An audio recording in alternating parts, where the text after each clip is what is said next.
The single most important threat to the world economy, the deficit in the public budget in the US, and in the background, China financing this public budget. This leads to dependencies and political consequences which I believe may become dangerous for the world economy. The German economy is booming.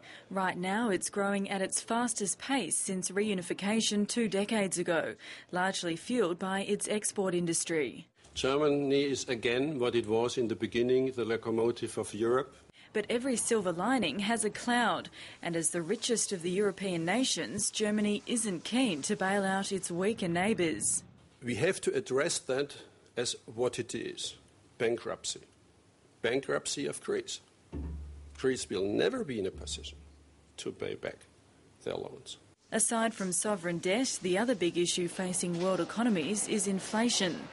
Food and commodity prices are both soaring, and inflationary pressures are worrying the Chinese central bank. They've been raising interest rates and trying to rein in the bank's lending. If these inflationary pressures were to intensify, a stronger policy response than seen to date would be required, and this would ultimately increase the risk of a subsequent sharp slowing in the Asian region and in the global economy. Like Australia, Germany gets much of its export growth from China.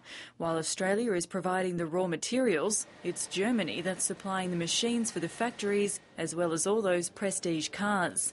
But Dr. Keetle says the world should be more concerned about imbalances in the global economy. The single most important threat to the world economy, the deficit in the public budget in the US, and in the background, China financing this public budget. This leads to dependencies and political consequences which I believe may become dangerous for the world economy. Although the Reserve Bank of Australia's concerns are much closer to home.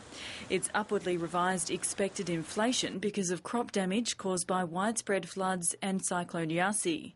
And the bank now expects CPI inflation to be around 3% over the year to June 2011, with the combined effects of the floods and the cyclone likely contributing around 0.5 percentage point to this outcome. The RBA is also worried about the changing behaviour of Australian consumers who are spending less and saving more. It's likely that part of this change reflects the completion of the structural adjustment to lower interest rates and changes in the financial system, but recently there also appears to have been a change in attitudes to spending. Barring all these potential problems, Dr. Lowe predicts the Australian economy will pick up pace over the next few years.